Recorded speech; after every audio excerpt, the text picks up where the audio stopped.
Get that water out of the goddamn huddle. I tell you when you get a fucking water break. Welcome to the Buccaneers Observer Podcast. This is Ralph Phillips. I'm Molly Bay. Today is November 1st, 2019. Got a lot to talk about. Didn't get a podcast out Wednesday. That was my fault. I did the film review video. It took me 2 days. Normally I'd try to get it all done on Tuesday, but I broke it up into 2 days, Tuesday and Wednesday. Didn't have it done by the podcast time, so we decided to do the podcast on Thursday instead for the film review. Then we realized, oops, that was Halloween. So we figured we'd do the film review from the Tennessee game and the preview of the Seattle game on this podcast. We got a 2-for-1 for you today. Two for one special. It's not even going to cost you anything extra. All right, fact checks and follow-ups. Big follow-up here. We wanted to say this. We did not mean to suggest cutting Rashard Perriman. We were upset over the last game and when we did the instant podcast, and we brought that up and we said it. We kind of said it offhandedly, but we try not to do that. Yes, directly. I want to put that out there. We don't want Rashard Perriman to be cut. He's a teammate. We'd like him to play better. We'd like him to catch the ball, especially when he's wide open in the end zone on a 2-point conversion, and probably some other time during the game would be nice. Another follow-up. This is kind of a follow-up anyhow. Yes, that was a leaf blower in the video. Me and Molly laughed so hard at that. I was listening to it. I hadn't heard it yet. I had watched it the first time and heard it. The landscapers were here. Well, I record the video and I do the audio and then I go through and I edit. And I listened to it like 3 or 4 times. Never heard that leaf blower until we got everything done, uploaded it, and Molly was watching it. She was like, "What's that noise?" I was like, "Oh my God, that's a leaf blower. It's loud as hell. I don't know how I missed it." So anyhow, if you're wondering what that noise was, it's not a jet, it's a leaf blower. All right, I want to get to this Tennessee game. This was one of those. Do we have to? I know, right? Okay. That was a very depressing game, but it was very, very interesting in the All-22. We've talked about this on the podcast quite often, how when you watch the game on the broadcast version live, you get an impression of it. And then sometimes when you watch the All-22, you get a totally different impression of it. Well, this year, we haven't had a game like that yet. Pretty much everything we saw during the broadcast live came up on the All-22. You still got the same feel. When you watch the All-22, it's totally different because you have no narration. There's no commentary. You're watching the play twice. All the emotion is out of it. It's very objective and analytical. And so you see things that you don't see during the broadcast, and you don't have that emotion too. Well, with this game, it was definitely different than what the live version feeling was or impression was. I'm going to sum it up this way. And I don't really know how to say this because I'm a Jameis supporter. He's our quarterback, best quarterback we've ever had, but he played really bad. He was the number one reason why we lost that game. And I did not know that. Matter of fact, after watching the game live, I thought, damn, Jameis Winston played really good. Damn near perfect, other than the Keystone Cops play. Which I thought was on Perriman initially. Yeah. And during the game, I was yelling at the TV. Molly even tweeted that Jameis. You're cussing at him the whole time. Yeah, scrambling out of the pocket. Well, still, I thought he played a good game, but watching the All-22, oh my God, it was bad. It was really bad. It was Carolina Panthers bad, if not worse. He gets in his own head, and you see it frequently in a game like the Carolina Panthers when he got hit early, and then it just all went downhill from there. And I just don't really know if he's recovered from that performance, if his confidence is shook, if he's getting in his own head, if there's something else going on in his life that maybe we don't know about, and it's just really affecting him. Well, me and Molly have talked about this extensively over the past few days because it's really bothered me. Because I'm of the opinion that I wouldn't mind seeing Ryan Griffin step in. I mean, Jameis Winston has cost us, by my calculations, 3 games this year, just by his poor performances. This Tennessee game was completely winnable. I mean, we dominated this game. We still only lost by, 4 points? Yes. And the main issue was Jameis Winston. Now, right close behind Jameis Winston was the refs. And that, I didn't pick it up I even said in the instant reaction, like, oh, they weren't that bad except for the fumble that they ruled dead when it should have been a touchdown. But you have a whole list of stuff that they missed. Right. Yeah. Or got wrong. Yeah. I didn't think they did that bad either until I started watching the game film. And I was just like, what in the world were these guys thinking? I counted 6 screw-ups by the refs against us. We had Derrick Henry had 2 big runs on us. Yeah. They were the biggest runs we've allowed all season. The longest we had allowed before that was 19 yards. And then he got a big one for, I think 34 yards. And that was his longest run of the season, too. Yes. Well, if you watch the video I put up on YouTube, I pointed out. But William Golston was held on that play, which allowed Derrick Henry to break through the line. Now, of course, there was some poor tackling once he got to the second level. But the holding penalty was just, it was really blatant. It was right in front of the referee. Then another play later in the game, the other big run he got, exact same thing. They held Golston again. I didn't see if it was the same guy that held him. I think it was the tight end, 81 or 88. I can't remember. He did have a big run in the fourth quarter at 12:20 that was called back for a holding. So they did catch that one. But they had been doing it the whole game. Yes.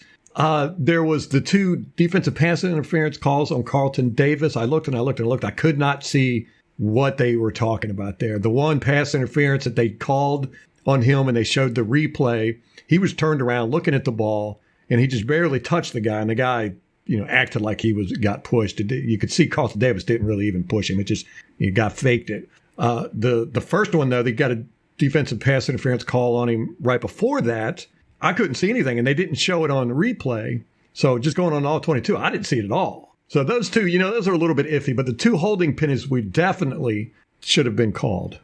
Tennessee had a kickoff return that they ran back. I think it was close to 40 yards, somewhere in that area. That one was a blatant hold.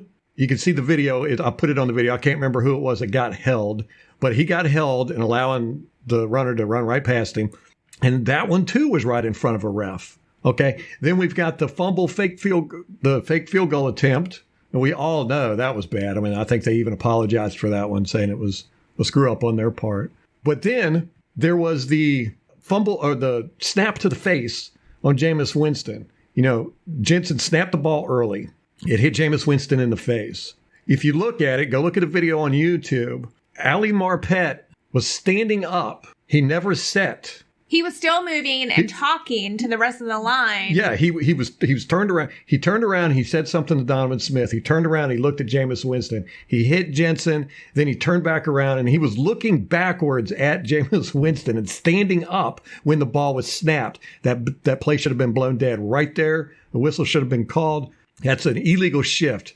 According to the rule book, Rule 7, Section 4, Article 6, it states, all offensive players are required to come to a complete stop and be in a set position simultaneously for at least 1 full second prior to the snap. Failure to do so is an illegal shift. They could have got him for false start, too. Marpet was moving around. It was just like, well, I think everybody was just so surprised. It was obvious that Marpet snapped the ball before everybody was ready. But Jensen snapped the ball before everybody was ready because, the whole line kind of hesitated. And like I said, Marpet was standing up, but that should have been blown dead right there. That should not have been a fumble. No, it should not have been. So the refs really, really screwed us on this game. And those were 2 big plays, that and the fumble on the fake field goal. Yes, those could have been the difference in the game. Yes. Now, I went and I told you I was going to do some research on all the ref stuff and all that. I found out that there's 4 or 5 refs in New York that do the instant replay.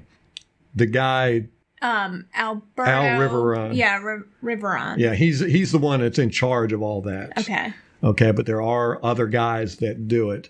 Our referee crew this past game at Tennessee, all the crews are named after the referee, the head referee. So this is the Adrian Hill crew, the Hill crew.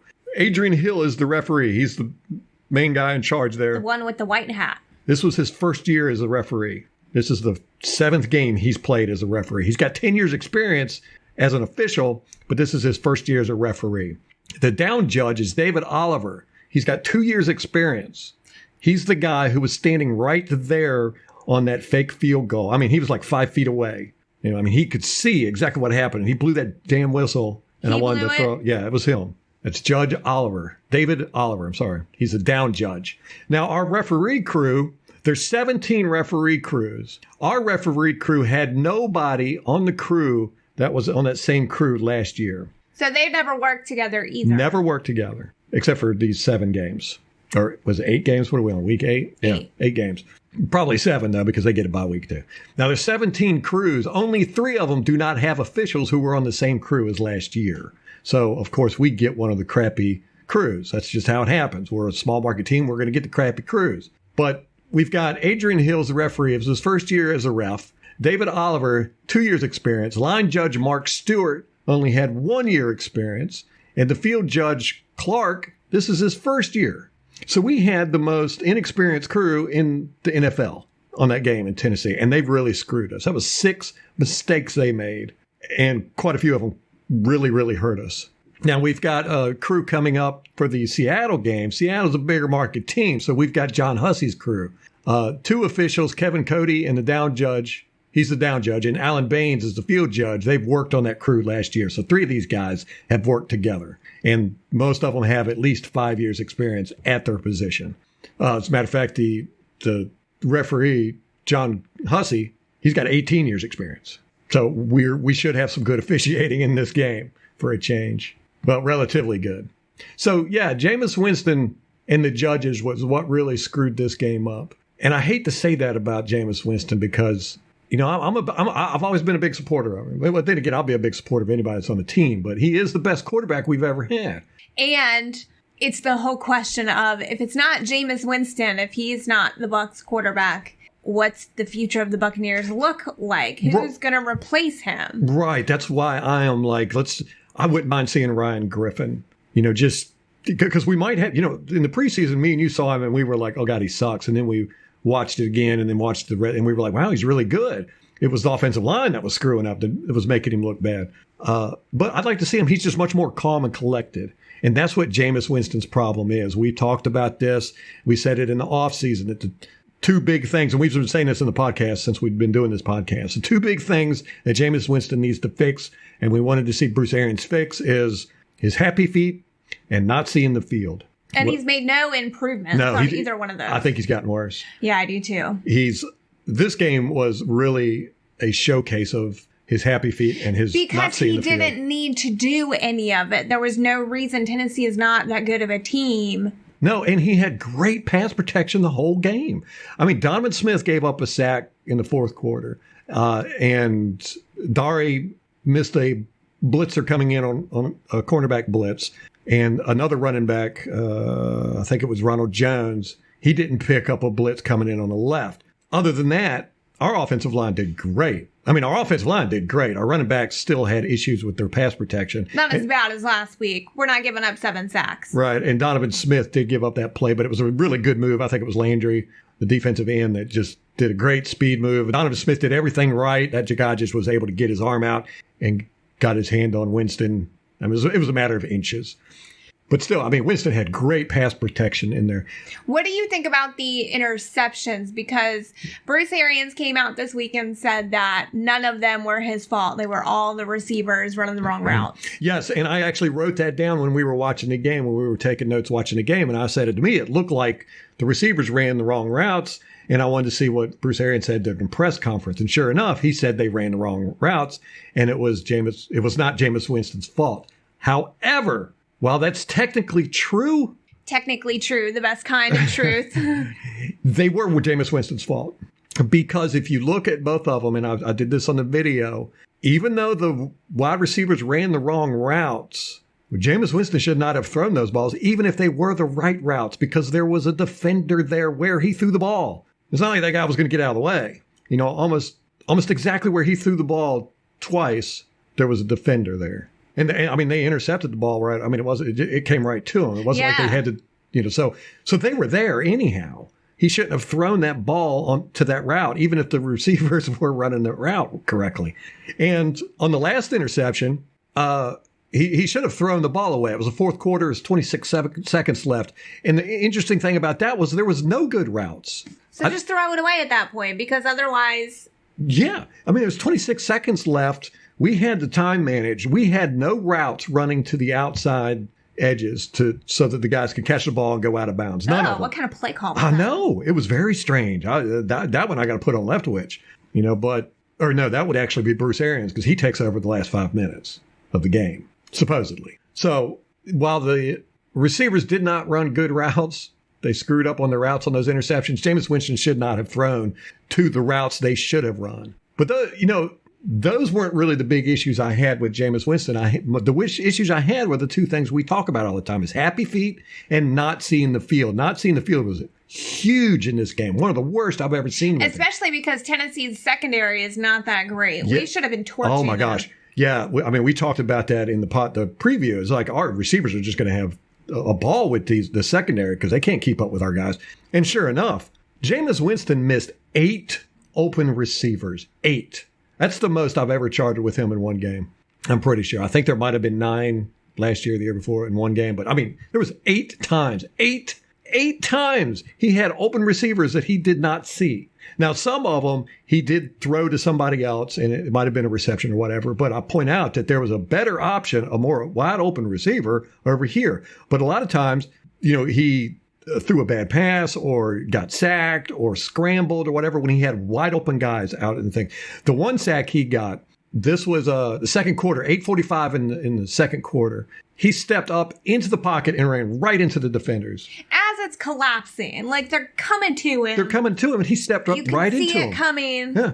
But that one was so annoying because he had Mike Evans open on a slant across the middle immediately. And you can see on the All-22, he sees Mike Evans. And Mike Evans is wide open. And Jameis's body is angled. He's angled at Evans. Exactly at him. Yeah. Why he didn't throw the ball, I don't understand. I do not know. He just held it. He just held it and tucked it and walked forward right into a sack.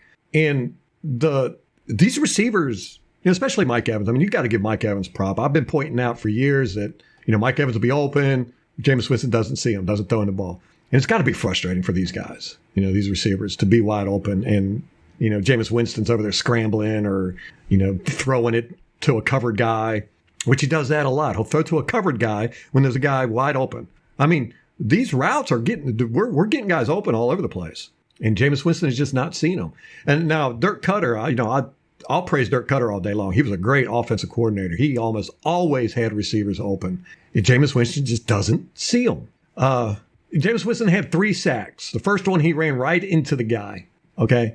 The second sack, it was a missed block by 44 Dare Ogunbowale on a cornerback blitz. Dare just totally whiffed on that guy. And then the third one was in the fourth quarter, 6'10", Donovan Smith, number 58, Landry, did a speed move to the outside. He stripped the ball from Winston. He didn't get a sack. He got a strip. But they consider that a sack. So the offensive line played great. I mean, Winston had a beautiful pocket in this game. Yeah, he had all day a lot of the time. All day. But he scrambled 6 times that I counted. 6 times. For no reason. He would have a beautiful pocket and he would scramble out of it. And that was frustrating while we were watching the game. Yeah, that was a lot of your cussing. Yes, your cussing. And I didn't really even realize how good the pockets were until I saw the All-22. I mean, they were beautiful pockets. And a lot of times they completely collapsed the defensive line, and there would be 3 offensive linemen standing there with nothing to do because all the defensive linemen were in a pile. And they just stopped trying, the defensive line, at some points. So Jameis Winston scrambled 6 times that I counted for no reason. And that just drives me crazy when he does that. Now, a lot of those times he would run the ball. He would try to run the ball. And I think he was our leading rusher. Not sure, but I think he was the leading rusher of the team. But that's not a good thing. 3 times, Jameis Winston ran for it on 3rd down and short and came up short.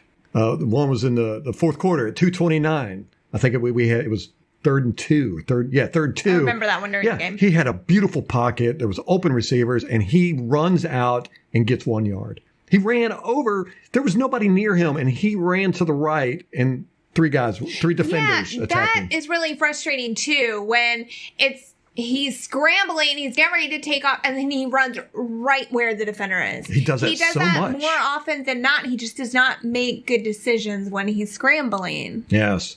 And then there was the Keystone Cops play where Perryman run into Dare. That was so embarrassing. It was embarrassing. We'll get to the embarrassment stuff here in a little bit. But that was totally on Jameis. On all 22, you see him. He motions Perriman in.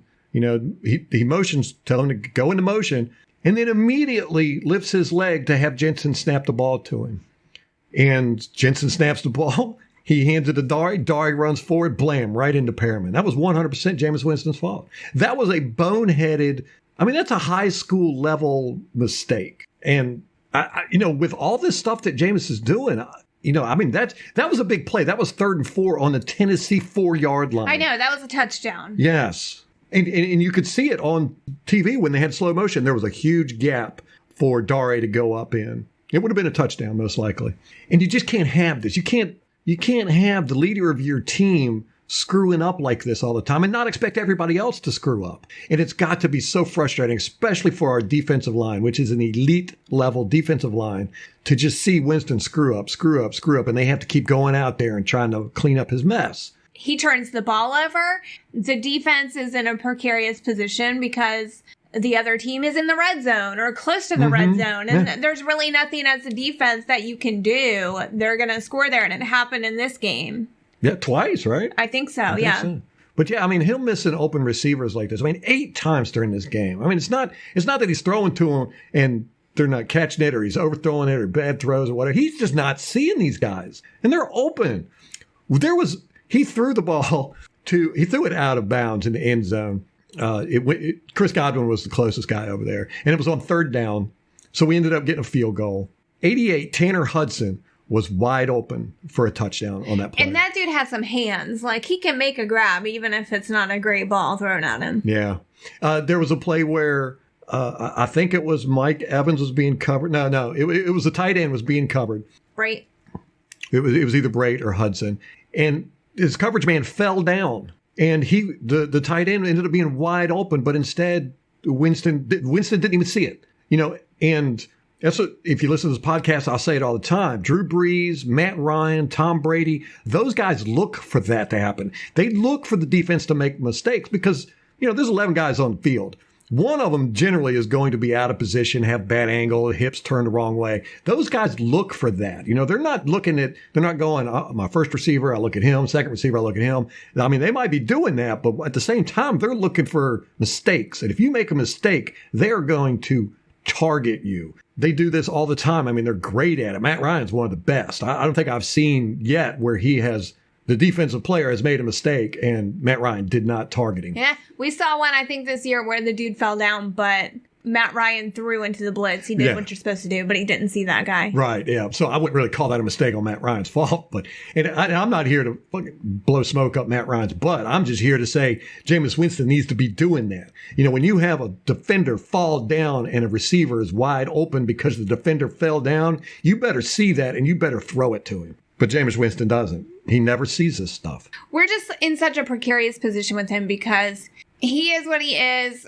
It's been 5 years. It's not going to be any different. Yeah. This just is what he is. And I don't think you can fix him. I think you have to learn how to manage it. And he's never learned how to manage his screw ups. That's part of the problem too, is he's not improving or identifying what makes him screw up like this. It's on him. He's in his own head. I don't think that there's a coach in the world that can change that. If Arians can't fix it, and it doesn't look like he is going to fix it or is fixing it, I don't know. I don't even know if they're working on it because it looks like he's getting worse with this stuff. I really don't know. I'm dumbfounded by this. Well, I almost think that maybe he's thinking too much about the system, too much about the new system that he's in, and then you just kind of revert to old habits. Yeah, you've hounded on that, and that seems to be the thing you think is the issue. This is what Winston has done ever since he's been here, and I wanted it to get better with Arians. It doesn't look like it's going to. But it's just worse than it's ever been. And what's different this year? Yeah, I don't know. Yeah, the coaching staff, I guess. Yeah, because he's always had Dirk Cutter. Yeah.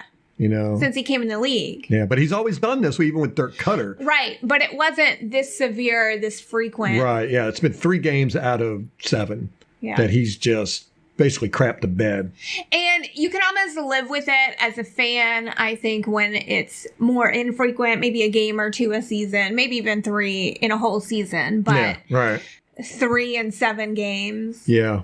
Almost half the games. Yeah, you just can't have it. You can't have it. You can't win like that. And we have a good football team. We're going to get to all that later, but we have a good football team, and I do believe it's being held back by Jameis Winston. If he doesn't get this under control, he's not going to be with the team. We're going to release him at the end of the year. He's got to. There's no way that you can play like this and continue to be a quarterback in the NFL. I don't know. Donovan Smith played like crap all last year. Right. Never got any better. Yeah. Got a huge contract, got a payday, and now look at him. I mean, Donovan Smith is playing great. So maybe there's something to be said for that contract. I don't know. I don't know, man. It was really depressing for me to watch. It was depressing. The Tennessee game was depressing, the loss to begin with. And then watching the All 22 and just seeing this stuff, I'm like, God, man, this is sad. And it's exactly what you said, the Keystone Cops. It's the boneheaded, terrible decisions where he just looks like there should be Benny Hill music playing in the background. Yeah, he does look like that when he runs. That he slipped on a banana peel. It just... Yeah, we've had way too many of those embarrassing plays. Yeah. From Winston. Amateur hour. But and that's what I hate, about the scrambling. And here's the thing about the scrambling. He'll scramble sometimes. He'll come out of the pocket and then, he'll throw a bomb down the field and it'll work. Or he'll run, and he got a 20-yard run in this game, so he gets emboldened by that. He's like, I ran for 20 yards, all the good stuff. So then he just keeps confidence. Yes, he just keeps doing it and doing it and doing it. When, you say, hey, do that as a completely last resort, man. Or when you are certain it's going to work and nothing can go wrong. Right. Yeah, but not on a 3rd and 2 when you have beautiful protection. Don't scramble outside the pocket and then for no reason try to run with 3 defenders in front of you. Yeah. And Arians tells him you don't have to be Superman on every play. And it's like when you tell someone, don't think of a polar bear, and all they think about is a polar bear. Right. Yes. So now, to me, it just appears that they're telling him don't be Superman on every play. And what he's hearing is be Superman on every play. Yeah, if he just did this, if he just did that stuff sparingly throughout a game. Yeah, exactly. Maybe in the 4th quarter when you needed it. But man, like I said, he missed seeing 5 open receivers just in the first half alone, and he was scrambling all over the place. And you're like, this is the 1st and 2nd quarter. How are you this frantic? Yeah. It really does hurt us. There were some other things, though. I don't want to sit here and bash on Jameis the whole time. And to be clear, we're not saying cut Jameis. No. I would love to see Jameis get this under control because I think he's got definitely the desire to be the best and to win. He's got a great arm on him. He's got good accuracy. He's not scared. He's got confidence all over the damn place. I mean, he'll throw a laser to a guy that's double covered. Yeah. Which brings me to another one. There was remember that catch in the end zone? It went right off Mike Evans' hands, which that's a very rare thing for Mike Evans to do. And I was like, what in the world? On the All 22, if you look, 54, the linebacker for Tennessee, he tipped that ball right before it got to Evans. Man. It still bounced off Evans' hands, but it was wobbly and not exactly where Evans thought it was going to be. But Winston should not have thrown that pass. I mean, that was crazy. There was 3 guys. He had to throw it between 3 guys, basically. I mean, he's lucky it only got tipped. Yes, that's true. But carrying on with this game, with the Tennessee game, the Buccaneers have allowed 618 yards to tight ends. That's the 2nd most in the league. The Cardinals have allowed 702, and that's without a bye. Wow. We've allowed 618 with a bye. That's 30% of all passing yards have been to tight ends against us. Same thing happened with this game. Jonnu Smith. Ever heard of him? No. Yeah, he blazed us. He tore us up. Yeah, he's a tight end for Tennessee. Nobody's ever even heard of him before. I bet he's getting picked up in fantasy now. Oh, I know. I think he was the leading tight end scorer in fantasy. There's like a run on him. It's misleading. In the 4th quarter, 13:49, the score was 23-20 Bucs. We were up by 3. Tennessee drives down the field 90 yards and scores a touchdown. right? We all remember that. What we don't remember is what happened during that drive. There were 3 catches by tight end Jonnu Smith. One for 17 yards, one for 20 yards, and one for 4 yards. That's 41 yards total out of 90 caught by the tight end. Wow. Two of the biggest drives in that play were the tight end. Who covers the tight end? Who was supposed to cover the tight end? Our linebackers. I've been saying this. Everybody wants to crap on the secondary. And the secondary could play better, of course, talking to you, Vernon Hargreaves.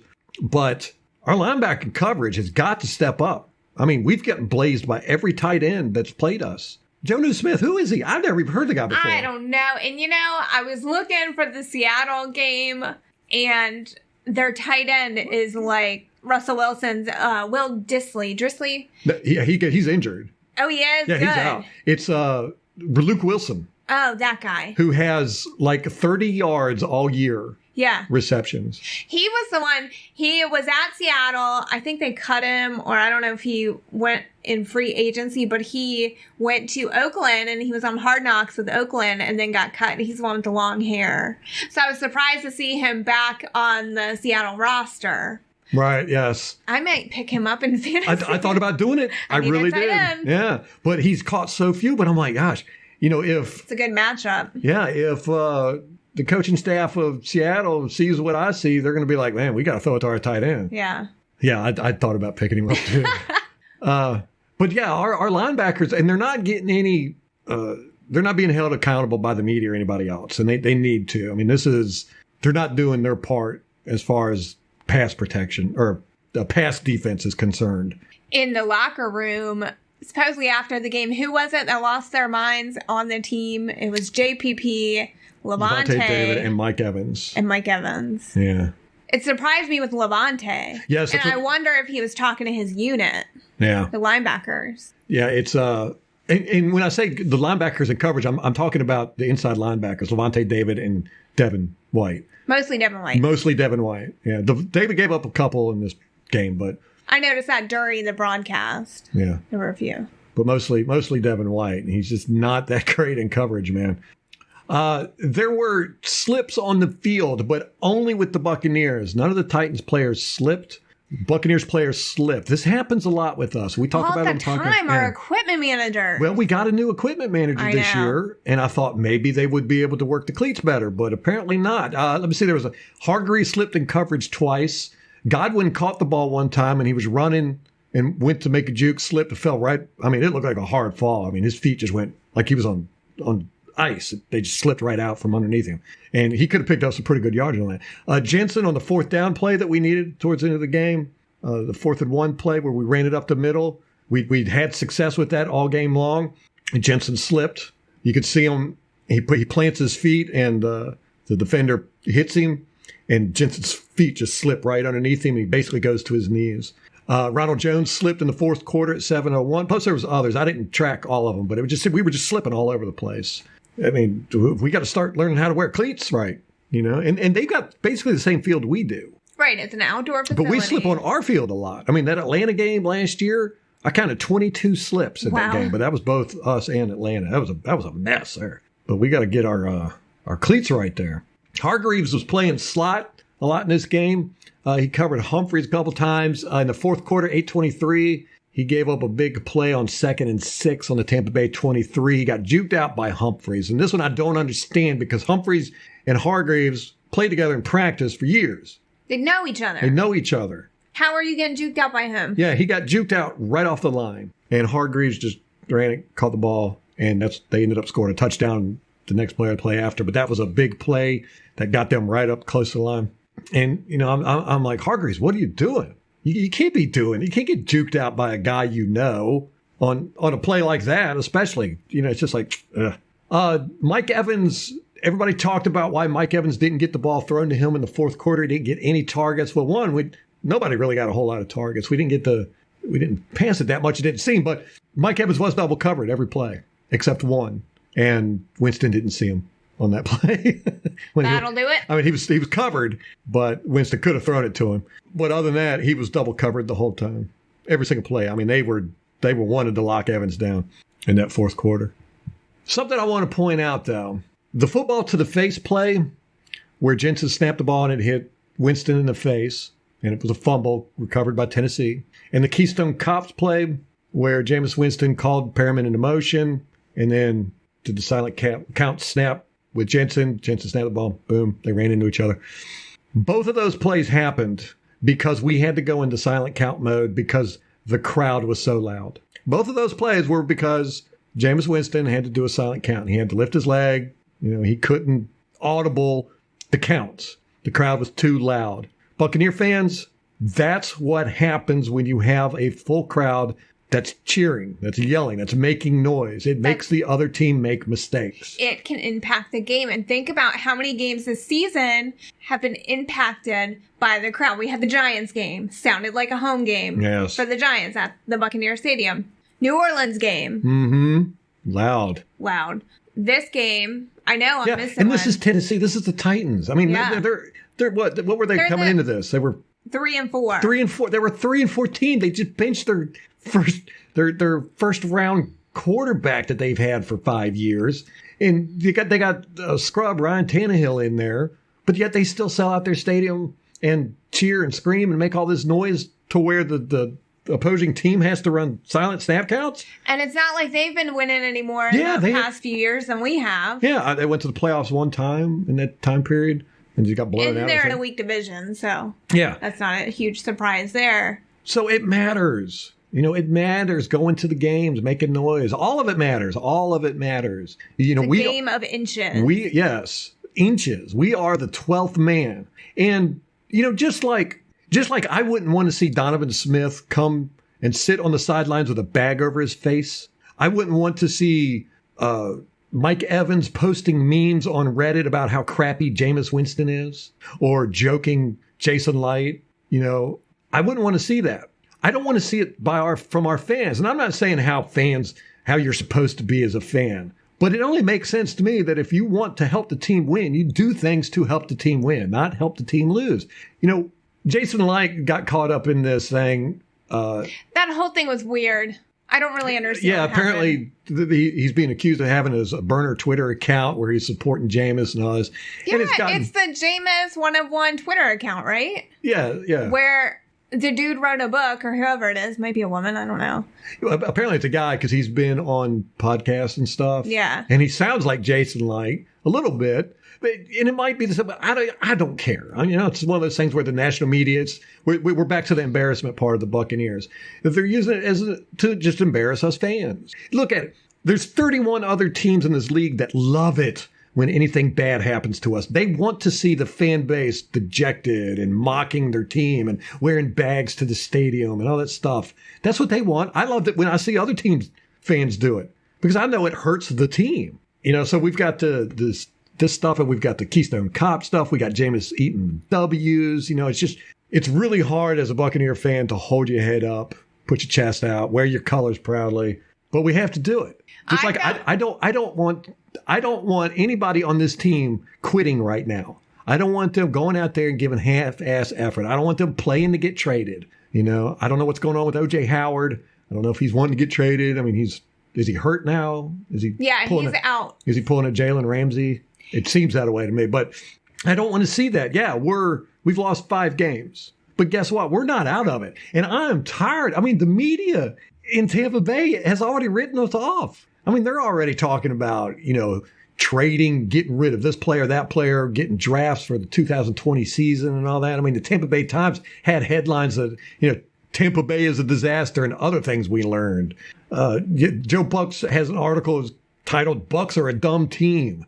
And just they're all saying it's over. There's no way we can make the playoffs. And I'm like, what do y'all not know math? Have y'all never been watching football? Because any given Sunday, anything can happen. And we definitely got a shot at the playoffs. Now, granted, it's hurt. We're crippled. It's going to be tough. It's do or die at this point. Yeah, but I don't want to see anybody on the team quit. So why are the fans quitting? Why is the media quitting? This is the 12th man. If we quit, what do you think the team's going to do? They're going to quit. I haven't felt a sense of pride about the team, I think, since the Rams game. Yeah. I couldn't remember which one it was. We played Carolina first, right? And then the Rams. Right. Yeah. The Rams was the last good game we've had where we won. Now, and that's the thing. And we say this on the podcast. This is a good team.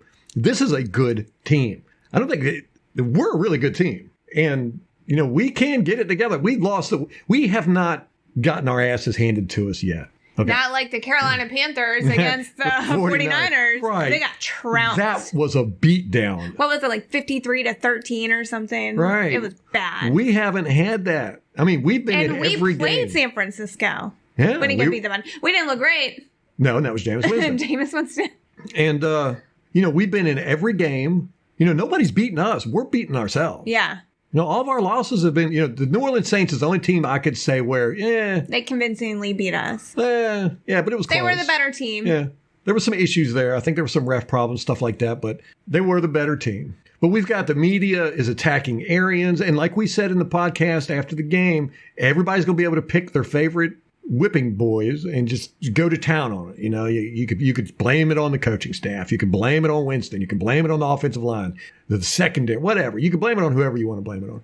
And everybody's just going to town with it. I mean, this is everywhere.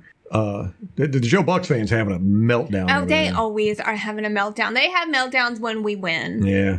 I think it's worse when we win. I mean, to write an article with the title calling the team dumb. I'm just like, what? Stop. Just stop. That's how I feel scrolling through Twitter. I'll see posts and I'm just like, go away. And it's always the same offenders. Mm-hmm. I never engage. And it's because I want to be a dick to people. Oh, I do really bad. I just don't have the time, unfortunately. Yeah, well, I get very emotionally invested in it. So yeah, you do. Those girl feelings. Yeah. Yeah, there's a podcast out there. I'm not going to mention who it was. They've been tweeting all week about how McCoy is better than Sue. That our run defense would be just as good without Sue. That Sue has done nothing. Oh, He's they not were a contributor. butthurt when McCoy got cut. Anyway. Oh, yeah. Well, a lot of this is it's always the same people. Mm-hmm. Yeah, in the media, we said this when McCoy got cut. The media is going to go after this coaching staff the first chance they get because they're still pissed at him because of getting rid of McCoy. But to say that McCoy is better than Sue and that our run defense would be just as good without Sue and that Sue has done nothing, he's not a contributor, blah, blah, blah, that is insanity. You go watch this game film, Sue is a beast, and he is a huge contributor to our run defense. Huge. I mean, Vita Vea is great. Will Golston is great on the run. Everybody on our defensive line is on the run, but Sue is incredibly good. I mean, he's just incredibly good all around, and he is so much better than McCoy on that defensive line. I don't know what these people are thinking. They don't watch the tape, I'm saying. The same Sue detractors who are saying, oh, look at his stats. He hasn't been there. He's not as good as McCoy because look at McCoy's stats. They're the same ones who said when McCoy got cut and everyone pointed out that Sue has better stats than McCoy overall. They're the same ones saying, well, sacks aren't a good measure of a defensive tackle. But now they'll point to Sue's lack of sacks and say he's not productive. Well, which one is it? You can't have it both ways. I know. Well, let me clarify. It's not a podcast. It is a fan news site. Oh, okay. They don't have a podcast. Oh, okay. I can't keep all these people straight. In any event, the point still stands. They're always dicks. I don't know why we follow them because they piss me off all the time anyway. I've been tempted to unfollow and block, but then you don't know what's going on, what people are saying. Yeah, then you create your own bubble. Yeah, you can't address it. Yeah, but there's all kinds of narratives out there. Some of them I want to bust up here real quick. The Sue is not as good as McCoy one. And they say that they've reduced Vea's role. I think this was a Joe Bucs fan. I'm not pointing anybody out here. This is just what's going on. And what they did is they showed the percentage of snaps that Vea's gotten on defense, and they showed that there was a decrease. But what they didn't show was a snap count. And this is why I hate stats, because you can make stats say whatever you want. Yeah. Here's Vea's snap counts through the season. Okay. 47 snap counts. 57, 41, 48, 41, 44, 34. So now, do you see a trend there? I mean, which part of that is going down? I mean, you have 34, which that's kind of an outlier. Right, and you also have a 57. Right. So those are two outliers. The rest of them are between the range of 41 and 48. Right, exactly. So it looks like they keep him on a snap count. It's not a matter of percentage. Right. Yes.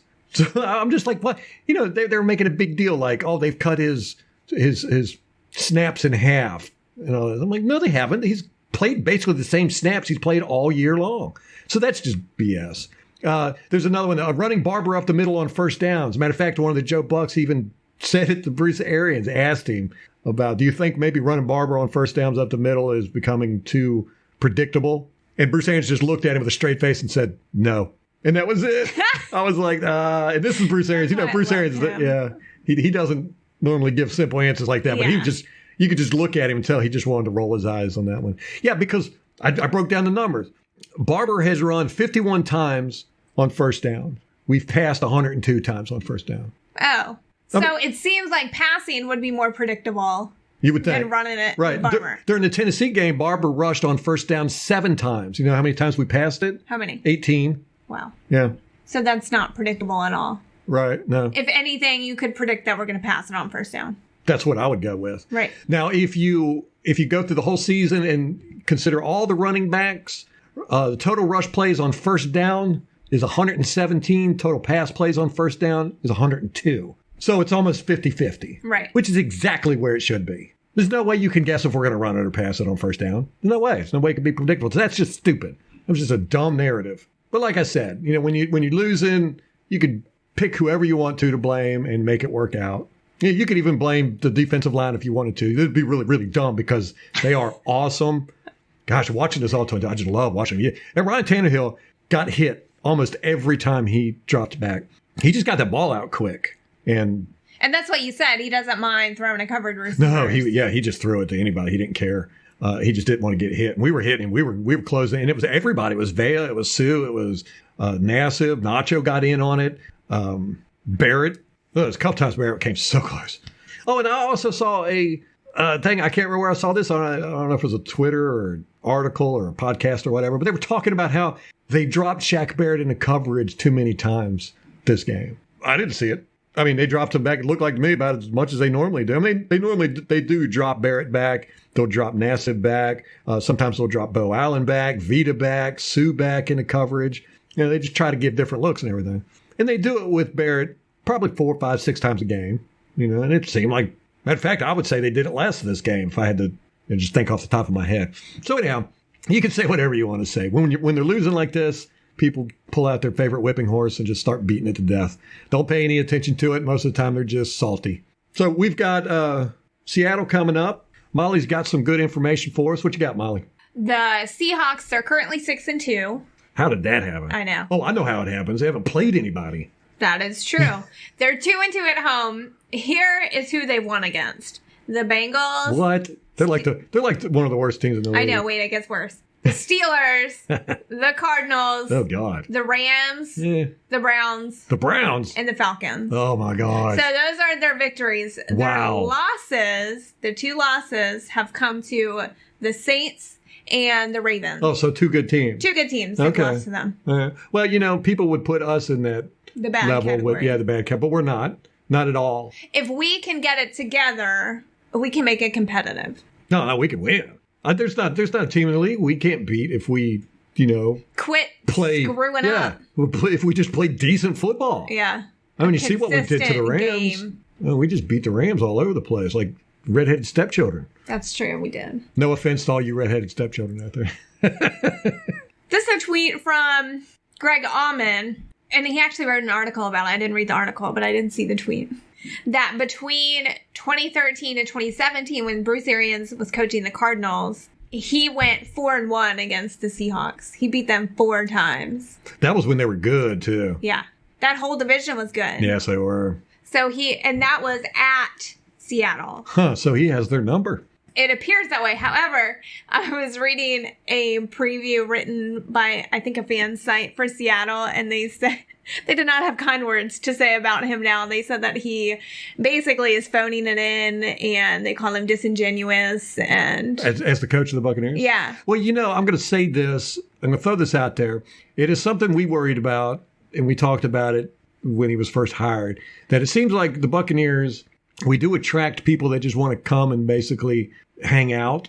And get a paycheck. I'm talking about Lovie Smith. I'm talking about Mike Smith. I'm talking about Collins. I'm talking about Michael Johnson. Darrelle Revis. Deshaun Jackson.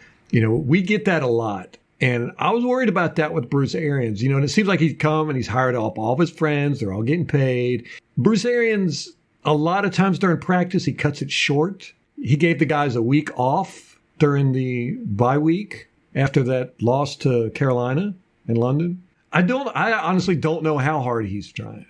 I don't know if he's phoning it in. I'll say that. I'll say it point blank. I don't know if he's phoning it in. Winston doesn't seem like he's improving. He's got Leftwich calling the offensive play calls. I don't really know what Bruce Arians is doing other than hiring all of his friends. But I don't want to think that. I don't believe it's true, but I don't know it's not. I think he wants to win. I don't know. I don't think he wants his legacy to be this. Right.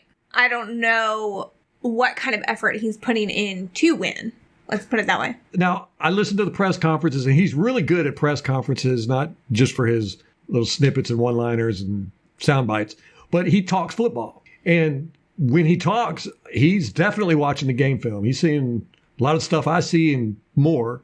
And so I know he's studying game film for sure. And he talks about his plans for the next game, and it seems to make sense. I just don't know how much effort he is putting in. So just want to throw that out there. I don't believe it. I do think he's wanting to win. I think he's hired this large staff because he thinks it's going to be a benefit. And it kind of has been in the sense that, like with our offensive line, we had two main guys go down, two guys come in, stepped up. They played just as good. Josh Wells screwed up a little bit, but they were serviceable. Yeah. And we've had that happen with everybody. Every position that we've had problems with, next guy steps in and it's just as good. I will say that we've mentioned this before, and I think coaching can make a difference, but I don't think that's the problem in Tampa. I don't either. I don't know what the problem is, but it's not the coaches, because that seems to be our go-to for when things aren't going well. Fire the coach, get a new one, and it'll make it better, and it's never better. No. Yeah. So I'm not going to put it on BA. Yeah. No, I wouldn't either. Because it just doesn't make sense. Like, we've done this before. Right. Same thing with general managers. Same thing exactly. with all this stuff. But if you had put a gun to my head, and said, what's the problem right now? I would say it's Jameis Winston. And, he just needs to calm down. Just stop being so frantic. Just relax, calm down, make the right decisions, see the damn field. If he did that, we would destroy everybody we played. I agree, because we've had games where he did just that, and we destroyed people. Hopefully the Seahawks will be one of those teams. Oh, wait. Russell Wilson has 17 touchdowns and 1 interception this season. That's insane. Isn't that nuts? That's MVP numbers right there. I don't know. 17 touchdowns. He just threw his first interception last week. That's over 2 a game. Yeah. Have they had a bye yet? Do you know? We don't know. Okay. No, they haven't. His favorite target is Tyler Lockett. He's got 46 receptions of 54 targets, so he's pretty efficient. 4 touchdowns, 615 yards. 26% of his yardage comes after the catch. Damn, that's a lot. Well, their number 2 receiver, DK Metcalf, has 23 receptions of 45 targets, so roughly half, a little less, a little more. 4 touchdowns, 402 yards. 23% of his yardage comes after the catch. So their offense, it seems, their passing game relies on yards after the catch. So Russell Wilson probably throws it to him perfectly in stride so they can... Yeah. Okay. Probably.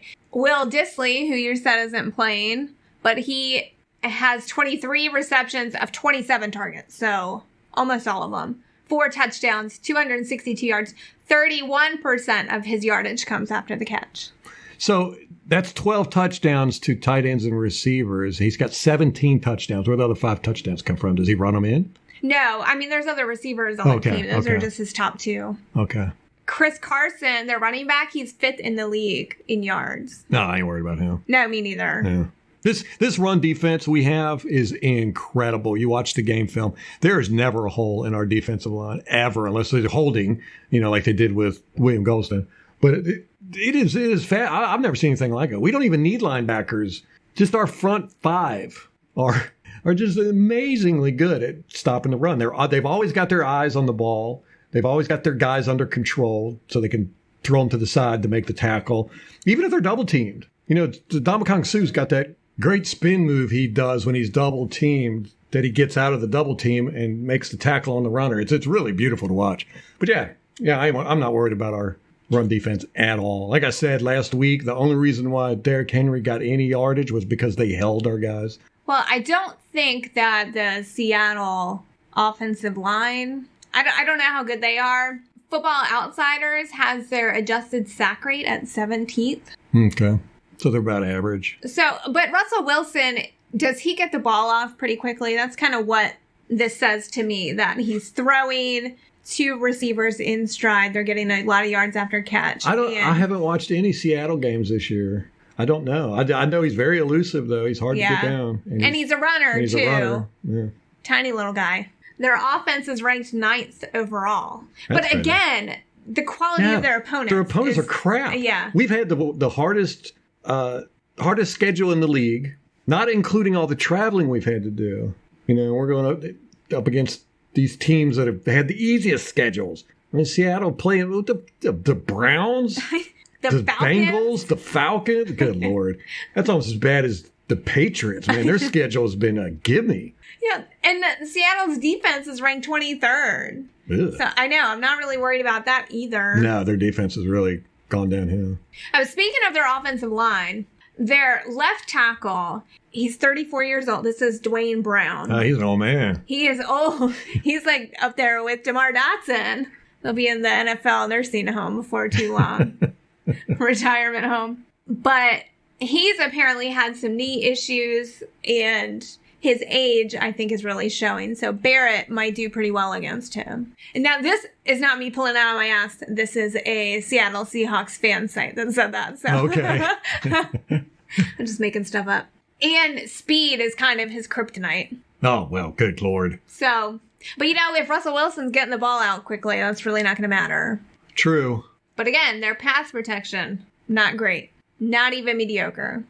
Worse than mediocre. We should have really feasted on the Titans on our defensive line more than we did. We were so close so many times. But like I said, he just got the ball. He didn't care. He just threw it. Didn't care if guys were covered, double covered. Didn't matter. He just had to get that ball out because he was going to die. Russell Wilson, I don't know if he'll do that. I don't know if he throws in the coverage. If he holds the ball, we're going to get him. But and they've got the home field advantage that 2 of their losses, their only 2 losses, have come at home. So that's not the... So it's not the end all be all. We got a chance. Oh, we got more than a chance. The injury report this week, Cameron Brate was limited on... it's Friday. We're recording this on Friday, but the Friday's injury report hasn't come out. We do know that O.J. Howard is not playing. Brate was limited. He's got a rib injury. Alex Cappa is back at practice. It looks like he's going to play. He hasn't been ruled out yet for the game. Carlton Davis... He's been full practice all week. He had a shoulder injury. And DeMar Dotson with the hamstring. He came back to practice Thursday in a limited capacity. And again, he's not ruled out. OJ's the only one ruled out. So we only had 5 people on the injury report, which is a really good sign. Seattle had 18 people. Good grief. It's like their whole team. Russell Wilson's on there. Mike Iupati, Dwayne Brown, that tackle. Ziggy Ansah. I mean, everybody. Tyler Lockett's on there. Chris Carson. Their whole team's on the injury report. Bradley McDougald, former Buccaneer. Mm-hmm. They got Jadeveon Clowney, too. Don't forget that. But the only people, as of Thursday, there were only 4 players that were not full participants at practice. So it looks like... They're banged up, but they'll probably still play. Exactly. Okay. Exactly. With OJ out, we promoted Jordan Leggett from the practice squad to the active roster. Okay. And Jack Sitchie was put on IR. He had some complications. Yeah, it's a shame. I really like him. I do too. I've never seen anybody break their arm like that and then just like walk off the field angry. They said, I know he was mad. He was mad. But it was not a break. I mean, it looked like a break, but they said it was some kind of ligament tear. Going backwards. I know. I don't know how that wasn't a break, but... He didn't look like he was in pain. He looked like he was just mad. I was angry at the world. I know. So, O.J. Howard's the only player on our team out for Sunday? Yes. Definitively out. Do you have to designate them by Friday? Or is it kind of game time? There can be game time decisions. Yes. So, any of the other 4 could maybe be game time, but we don't know for sure. Quan Alexander played last night, Thursday night. Yeah, against the Cardinals. He tore his pec last night, and they just announced that he's out for the season. So. Wow, that's 2 years in a row. I know. I'm glad we didn't pay all that money for him. No doubt. And he was out. The first game, he got ejected. Yeah. So he really hasn't contributed a whole lot to him, I guess. Well, no. I mean, maybe there's been some impact, but not longevity for sure. This is a cool tidbit.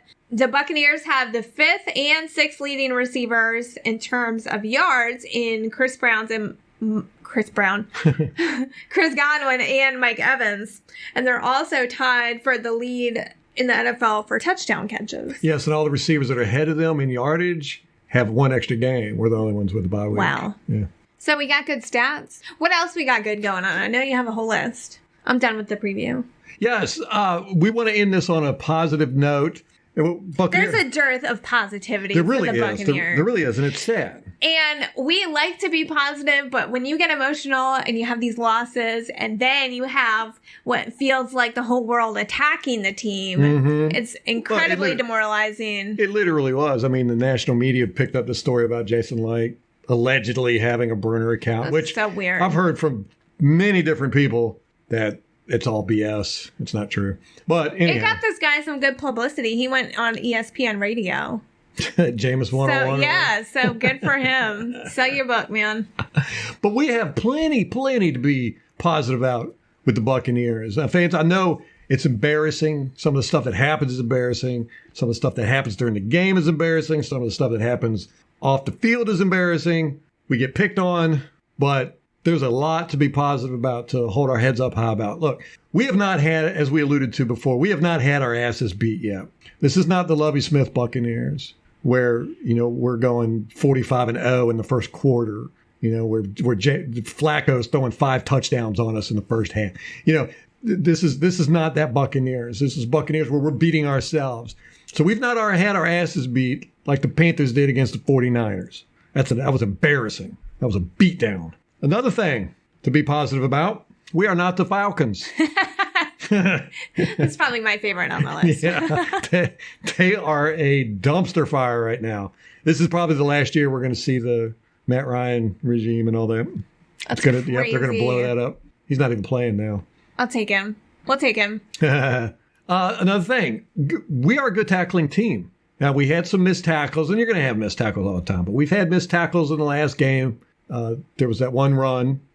We've had missed tackles against the New Orleans game. Michael Thomas ran it in. Edwards and them hit him and didn't tackle him. We've had some missed tackles. Other than that, I'm not scared when we have guys running with the ball. Our guys are tackling out there. This isn't the Dirk Cutter, Mike Smith, Lovie Smith tackling anymore. We take it for granted that they're so good now, and we have amnesia about last season, how bad it was. Yeah, the tackling was just atrocious. It has been for 5 years. Yeah. Like you pointed out, Evans and Godwin. And we have 2 elite receivers on our team that are leading the league in fantasy points, too. That's nothing to scoff at. Levante David. He's the only NFL player in the league with 20-plus sacks and 10 interceptions. That's since 2012. Since 2012. Our offensive line, that's something to be positive about. You go back and look. Us fans, football fans, sports fans in general, have short friggin' memories. You go back and look at before the first game, all through the preseason, all through the offseason, everybody's biggest concern was our offensive line. They've played well. They have not been an issue. One good thing that we can really be positive about is our defensive line. Man, those guys are incredibly good. They're still the best in the league in run defense, stat-wise.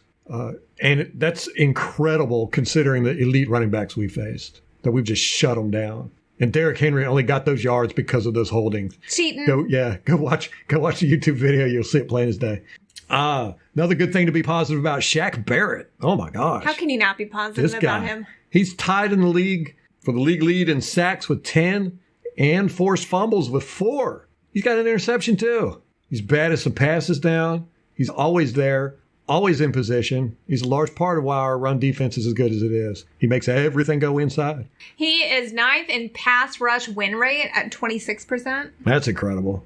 And as the team, the Buccaneers are first at 59%. That's what I'm saying. You can't hold the ball on us. But y'all start crying about that pass rush. Oh, yeah. Who was that? Remember Joe Bucs fan? Oh, God, yeah. We need a pass rush. Right, but now that we fixed it, now he's saying, oh, well, they fixed the pass rush, but what else? Right, yeah. Go away. It's ridiculous. Here's another thing. Matt Gay. This guy has not missed a field goal since he missed that one against the Giants to lose us the game. He's 87.5% success rate on field goals, 40-plus yards. Thank God. That is awesome. He's best in the league at that. And then to wrap it all up, win or lose, These have all been entertaining games. I felt like crap after most of them just because we lost, and sometimes how we lost. Most of the time it was how we lost, not that we lost. Because I can be positive if it's a competitive game and we're not completely out of it. But when we're not competitive, well, we've been competitive in all of them. We've been competitive, but it's not a good showing by the Buccaneers. Right. It's just us shooting ourselves in the foot. Yeah. But they've been entertaining games. And that's what this is all about when it comes down to it. This is entertainment. You can put some money on it, and it can become more than entertainment in that aspect. But when you look at it, this is sports. It's supposed to be entertaining. And the Bucs have been very entertaining. I wonder how many people you lost money by hyping up the Bucs against the Titans. I'm not even going to talk about I just remembered you did that. I know. I'm not going to talk about how much money I lost on it. But if you lost money, tweet at us, send me a message, let me know. I'll personally apologize to you. We really should have won that game. Anybody watches it knows it. We were the better team. So anyhow, so those are the good things we've got going, and that's a lot of good stuff. I mean, you look at Cincinnati, you look at the Jets, the Miami, Atlanta, the Redskins. Oh, my gosh. There's so many crappy teams this year. I mean, all of those teams, their fan bases are just really sad because they don't have a whole lot to look forward to. They have but we've got hope. We still got hope. This may sound stupid, but we're coming up on the easy part of our schedule now. We've gone through the gauntlet. The Seattle game's the last one. After that, it's easy peasy from here on out. It is conceivable that we could win out. And if we win out, there's a large possibility we go into the playoffs. I'm still sticking to 10-6, man. We got one more loss coming. I don't know who it's going to be. It ain't going to be the Seahawks, though. I'll tell you that. I forget who it was, but a few months ago, somebody tweeted at me on Twitter, and I said, you're going to really find us obnoxious when it's October and we're 2-5 and we're still talking about playoffs. I got to find, if anyone can find that tweet. You got to find that. You got to tweet it at us. Yeah, well, hey, here we are, still being obnoxious. Here we are. Yeah. Unapologetic homers. Yeah, so we haven't got our asses beat yet. We are not the Falcons. We got good tackling. We got Evans and Godwin. We've got Levante David. We've got a good offensive line. We have an elite defensive line. We've got Shaq Barrett, who is a diamond in the rough. Matt Gay is kicking his butt off. And the games have been entertaining. They haven't gone the way we wanted to. They're kind of like a good horror movie sometimes, but they've been entertaining. You never want to walk out of the room, you know. You don't want to miss a play because you never know what happens. Or you want to miss all of them because you never know what's going to happen. It's like a horror movie that you watch behind your hands, right through the fingers. Our team, the Tampa Bay Buccaneers, are a horror movie. Now, I really thought we were going to turn the corner after the bye week. They came out the Tennessee game and just, it wasn't a good showing, mainly by Winston. And it can be fixed. It's an easy fix, but it just doesn't look like it's getting fixed. Maybe I think he's watching my videos because he threw it to Mike Evans when Mike Evans put his arm up for a change. I'm telling you, that's how they should train Jameis Winston. Say, all right, here's what you do. You go through your progressions. You keep an eye on the field, see if anybody makes mistakes. The defender falls down, somebody turns the hips the wrong way, got the wrong coverage, busted coverage, whatever. But always, corner of your eye, keep your eye on Mike Evans. And if he puts his hand up for any reason, you just throw it to him. It doesn't matter what's going on, anything. That should be the rules. And he did that last week. And it would have been a touchdown bomb, like 60-some yards. Instead, we got a defensive pass interference call because the guy mugged Mike Evans. So we ended up getting the ball on the 4-yard line. Screwed that up for a field goal. But an NFL quarterback has so much to think about in that short amount of time. Yeah. You got to remember which play you called. That's where I would have an issue, I think. What play is this? What are we doing? And it would all go downhill from there. That's the number one reason why you're not an NFL quarterback. Yeah. That and the fact that you're, 5'4", 100 pounds. Yeah. You could maybe be a kicker. Probably, yeah. Yeah, there's that one women's soccer player that they want to bring in. I know. I want them to do it just so that I want to see her get tackled. I ain't going to lie. I want to see her get tackled. That'll end when one of those 300-pound linemen hits her at 50 miles an hour. That'll end. That'll squash all the women in football talk. You are such a misogynist. She's carted off the field, all busted up, heads on crooked. Do you even care about equality? Honestly? Let's wrap this up. Oh, do your score predictions. Let's do okay. it. All right. Seattle. Okay. I'm going to go 24-18 Bucs. You know what? What? I'm typing it. We can hear you typing. I know. Okay, the last time I picked, like every time I've picked for the Bucs, they've lost. So I'm going to pick against the Bucs, hoping that they win this time. All right, there you go. That's just how I'm rationalizing it. I don't think it's going to be a beatdown. But the last time I did pick against the Bucs, we won. So hey, keep picking against the Bucs then. I'm going to go with 24-21 right. Seattle. Close game. It's going to be close. Matt Gay's going to miss the game-winning field goal or something. Game-tying field goal. I'm not going to go that far. We might take them into overtime. Remember we did that in 2000? Yes, with Josh Freeman. That was such a good game. Oh, I know. Jerry McCoy awesome game. wussed out on that game in overtime. Let it go, man. Let it go. He's not even on the team anymore. Let it go. Oh, my God. Yeah, I'm not even going to talk about that. All right, that's going to wrap it up for us. We'll have our instant reaction out Sunday, guys, and we'll be more consistent next week. Hopefully, with the podcast, we'll have one out Wednesday morning. I'm going to try to start tweeting some more cheery stuff so you all can retweet it. Don't argue with me because you're just going to piss me off and I'll rage quit. So, yeah, so we'll have the podcast out Sunday after the game. It's a 4 o'clock game, right? Yes. So we'll have that out Sunday night. We'll have the film review out Wednesday. It might be Wednesday evening, depends on how fast I can get to the game film. And then I think that you keep trying to rush yourself. I do. You keep saying Wednesday, just to be realistic about it. Thursday. It'll be out Thursday. What, the podcast? No, the video. Okay. Well, we'll have the podcast out Wednesday, and then we'll have the preview podcast out Friday. Got to get back up on the schedule. All right, guys, that's going to wrap it up for us. Till next time. Go Bucs.